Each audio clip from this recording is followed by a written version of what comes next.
어느덧 11월의 초입에 다다랐습니다. 갑자기 날씨가 많이 추워졌는데요. 이 추위 속에 우리 중앙권속 모든 분들이 감기에 걸리지 마시고 건강하게 이 11월과 11월을 보내었으면 좋겠습니다.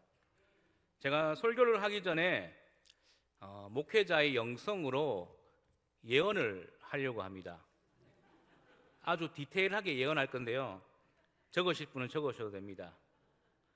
이제 좀 있으면 지금보다 날씨가 조금 더 추워지다가 따스한 봄이 올 겁니다.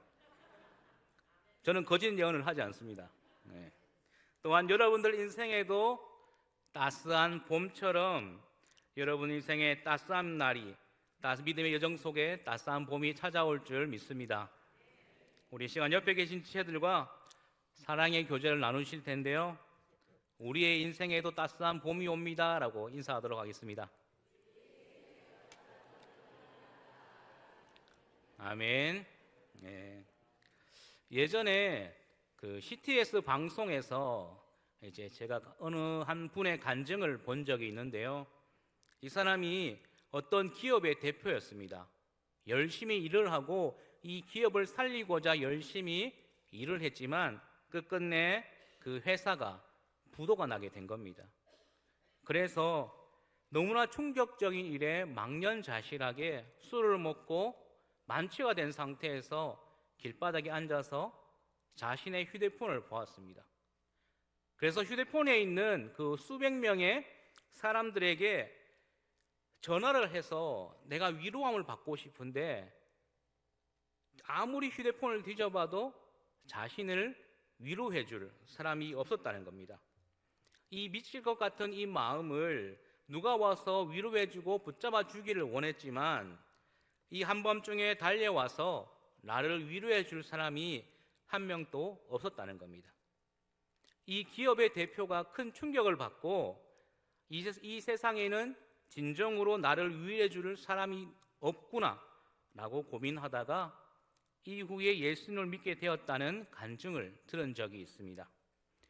여러분들은 휴대폰 속에 저장된 수많은 연락처 중에 진정으로 의지할 만한 분들이 몇 분 계십니까?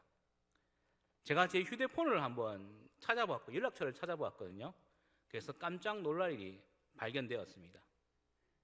제 휴대폰에 무려 1137명의 연락처가 등록되어져 있었습니다. 굉장히 많지 않습니까? 그런데 과연 이 1137명 중에 과연 내가 정말 힘들고 누군가의 위로함을 받고 싶을 때 과연 몇 명이 와서 저를 위로해 줄 수 있을까요? 문명이 발달하면서 온라인이건 오프라인이건 여러 사람들을 사귀는 것이 자연스러워졌습니다. 그래서 주위에 사람은 많지만 진정으로 마음을 나눌 사람은 그리 많지 않다는 겁니다. 내가 웃을 때 함께 웃어줄 사람들은 많지만 내가 눈물 흘릴 때 함께 울어줄 사람들은 그리 많지 않다는 겁니다. 정말 풍요 속의 빈곤입니다. 하지만 여러분들이 기억해야 될 것은 우리가 힘들 때 어떤 이유를 불문하고 우리에게 언제나 변함이 없는 참된 위로가 되시는 한 분이 계십니다. 그분이 누구십니까? 바로 예수님, 예수 그리스도이십니다. 세상의 위로는 잠깐이지만 예수 그리스도의 위로는 영원한 평화를 주는 것입니다. 예수님은 우리가 절망 가운데 있을 때 찾아오셔서 이렇게 말씀하십니다. 수고하고 무거운 짐진 자들아 다 내게로 오라. 내가 너희를 쉬게 하리라. 아멘. 세상 사람들은 상황에 따라 나를 외면할 수 있겠지만 예수님은 결코 우리 곁을 떠나지 않습니다. 우리가 흘리는 눈물 속에서도 주님은 함께 계시며 참된 위로를 주시는 분이심을 기억하시기 바랍니다. 이 세상에는 무거운 짐들이 너무나 많이 있습니다. 인생은 많은 짐을 지고 살아가는 것입니다. 가정의 짐, 자녀 양육의 짐, 직장 생활의 짐, 성공과 출세의 짐, 학업과 시험과 진학의 짐이 있습니다. 나와는 전혀 상관없는 일이라고 생각했던 질병의 짐도 어느새 내게 다가오게 됩니다. 젊었을 때는 몰랐던 노후의 짐까지 찾아옵니다. 이렇듯 인생은 무거운 짐을 지고 가는 고된 여정이라는 것입니다. 왜 사람은 이렇게 무거운 짐을 지고 살아가는 것입니까? 왜 이 많은 짐들이 우리에게 찾아오는 것입니까? 정말 우리는 이 무거운 짐을 피할 수가 없는 것입니까? 이런 질문과 의문과 불만을 표출할 수가 있겠는데요. 여기서 우리는 왜 이 수많은 짐들이 나에게 찾아오는가를 먼저 깨달아야 합니다. 왜 나에게 이러한 짐들이 메어져 있는가? 창세기 3장 16절에서 19절 말씀을 함께 묵상해 보도록 하겠습니다. 한 절씩 교독하겠습니다. 창세기 3장 16절에서 19절 말씀입니다. 또 여자에게 이르시되 내가 내게 임신하는 고통을 크게 더하리니 내가 수고하고 자식을 낳을 것이며 너는 남편을 원하고 남편은 너를 다스릴 것이니라 하시고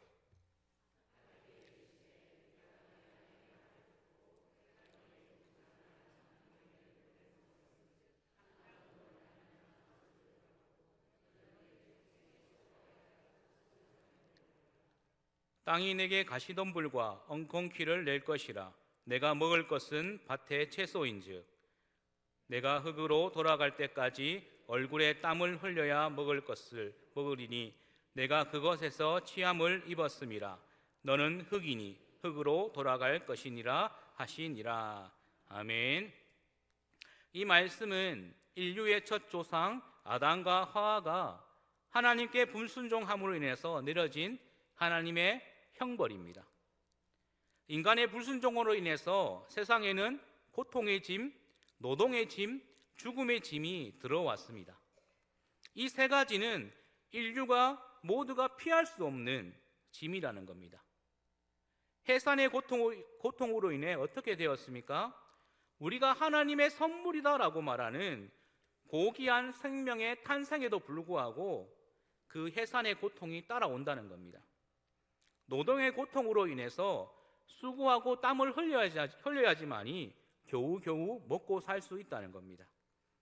죽음의 고통으로 인해 인류는 흙으로 와서 결국 흙으로 돌아가고 만다는 겁니다. 육체의 죽음, 이별의 아픔을 맛보게 된다는 것이죠. 이 짐들은 단순한 인생의 어려움이 아니라 죄로 인한 결과입니다. 하나님께 불순종한 인류에게 주어진 죄의 형벌이라는 겁니다.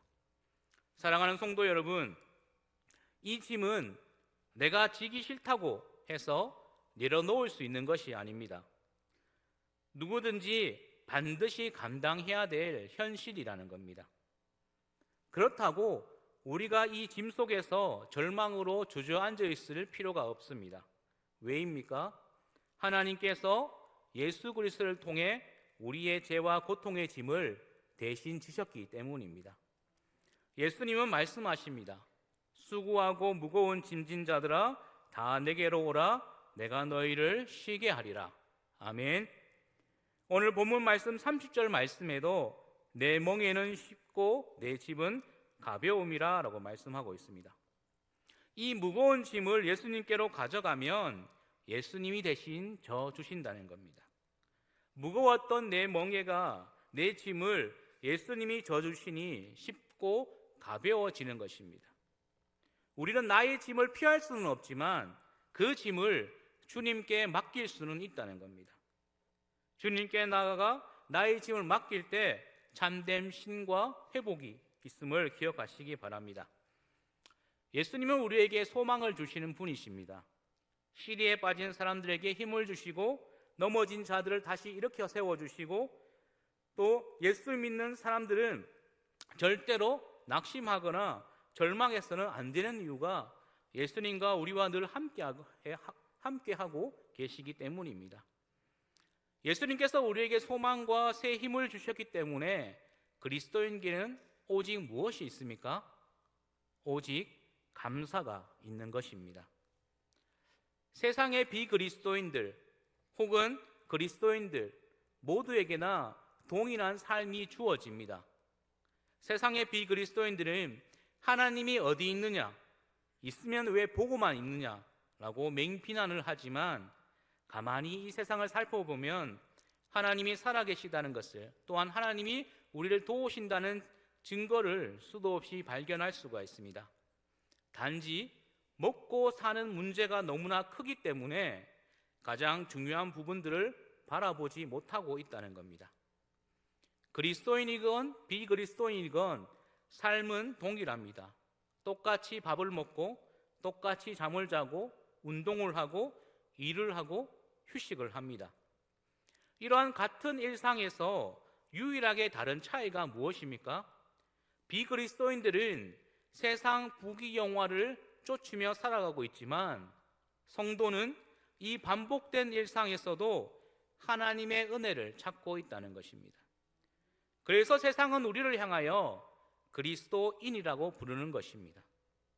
그리스도인은 다르다라는 것이죠. 사도행전 11장 26절 말씀에 이렇게 기록하고 있습니다. 만남에 안디옥에 데리고 와서 둘이 교회에 1년간 모여 있어 큰 무리를 가르쳤고 제자들이 안디옥에서 비로소 그리스도인이라 일컬음을 받게 되었더라. 아멘. 무엇입니까? 안디옥 교회 성도들에게 하나님의 은혜가 임하는 것을 세상 사람들이 인정했다는 것입니다. 여러분 한번 생각해 보시기 바랍니다. 이 경주 지역에서 하나님을 알지 못하는 사람들이 그들의 입에서 만약에 내가 하나님이 있는지 없는지는 모르겠지만 경주 조항교회 아무개 장로, 아무개 권사, 아무개 안수집사, 아무개 송도를 보니까 하나님이 계신 것 같다, 그 사람은 정말 예수쟁이 같다라고 말한다면 이것이 얼마나 하나님께 큰 자랑이 되겠습니까? 우리 경주 조항교회 성도님들이 진짜 예수쟁이로 일컬음을 받기를 간절히 소망합니다. 이 세상의 모든 일에는 반드시 마지막이 있습니다. 원인이 있으면 결과가 있고요, 시작이 있으면 끝이 있습니다.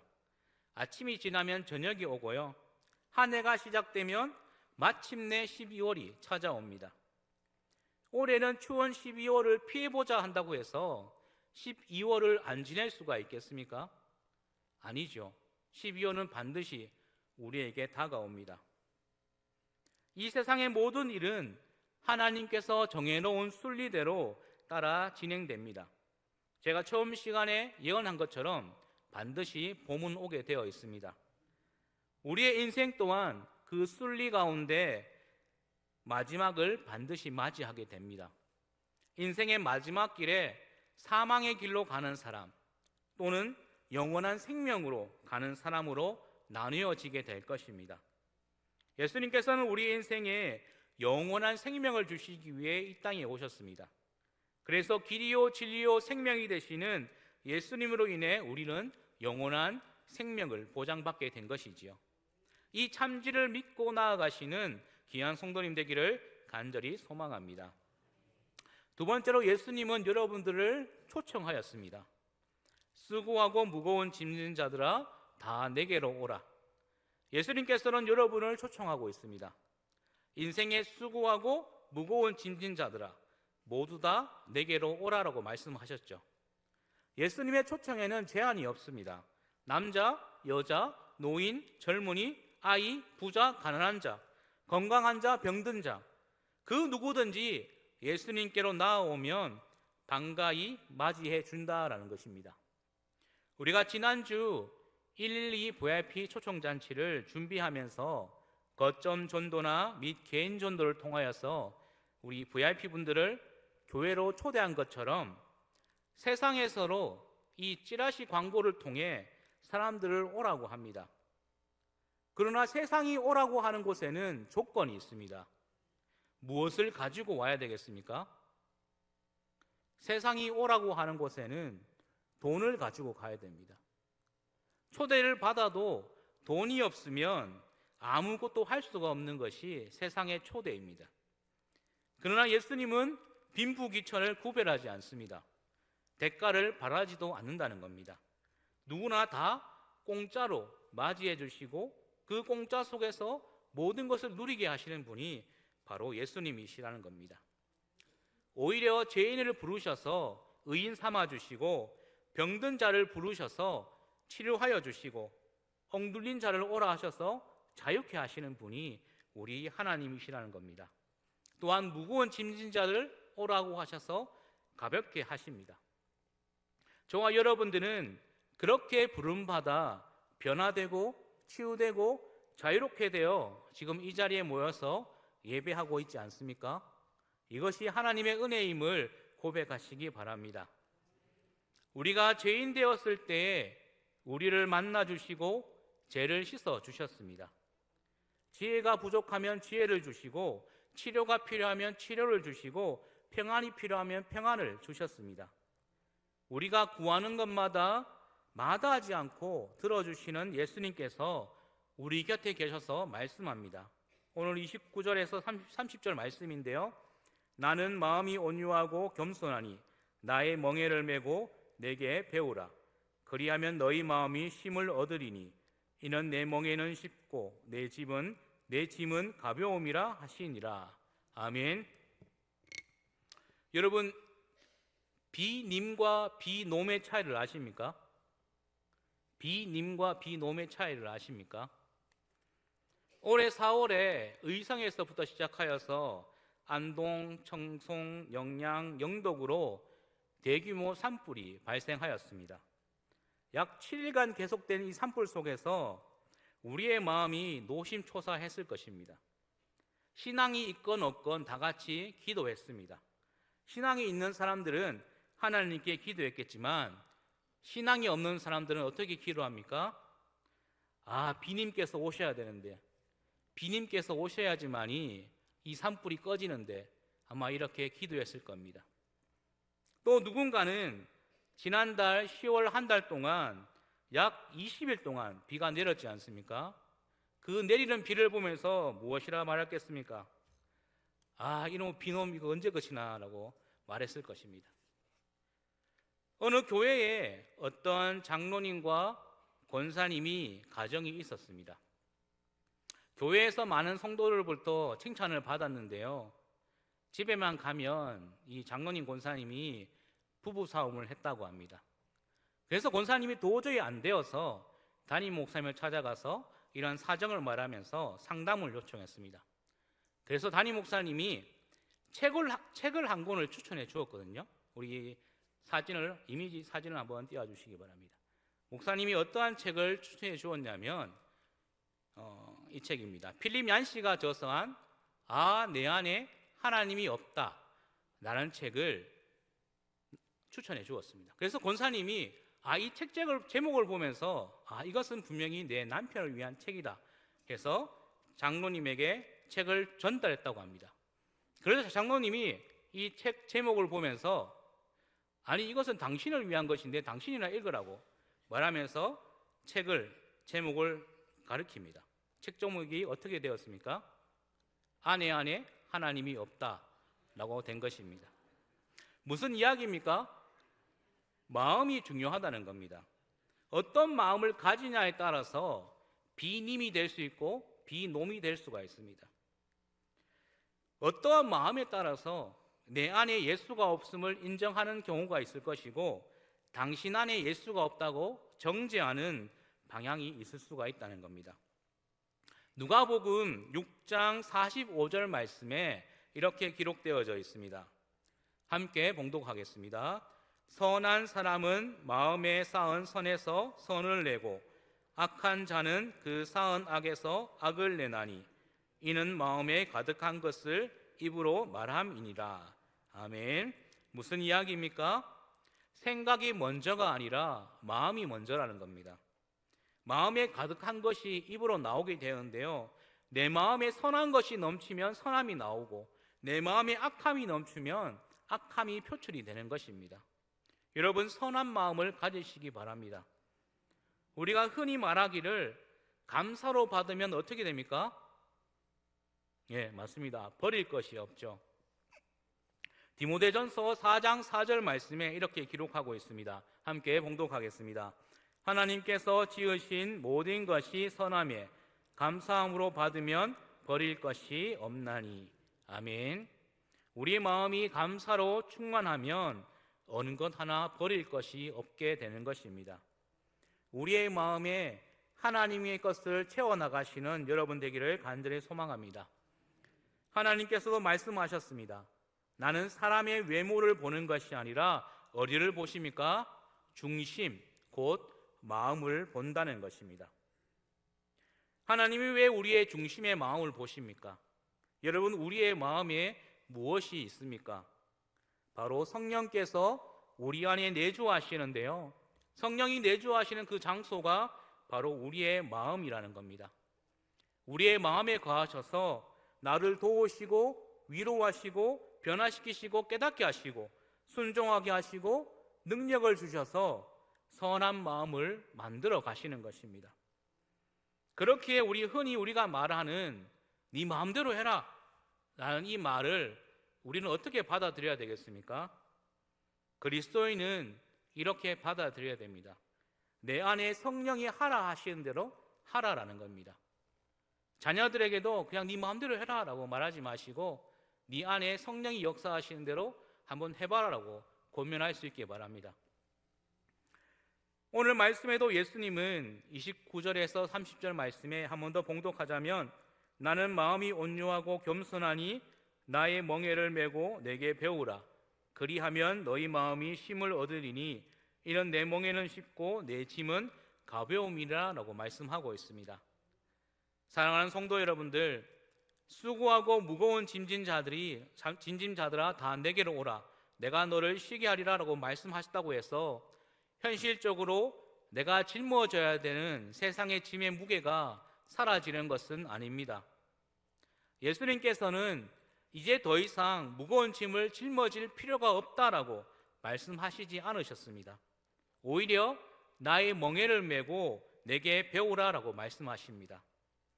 우리는 간혹 하나님, 내게서 이 무거운 짐 좀 덜어달라고 요청하는 경우가 많습니다. 그러다가 응답이 없으면 내가 얼마나 많은 기도를 드렸고 얼마나 많은 헌신을 하였는데 아직도 이렇게 무거운 짐들이 내게 짊어져 있습니까? 라고 원망하는 경우가 있습니다. 오늘 29절 말씀을 기억하시기 바랍니다. 나의 멍에를 메고 내게 배우라. 여전히 이 땅을 살아가는 인류는 해산과 노동과 죽음이라는 형벌의 짐을 메고 가야 됩니다.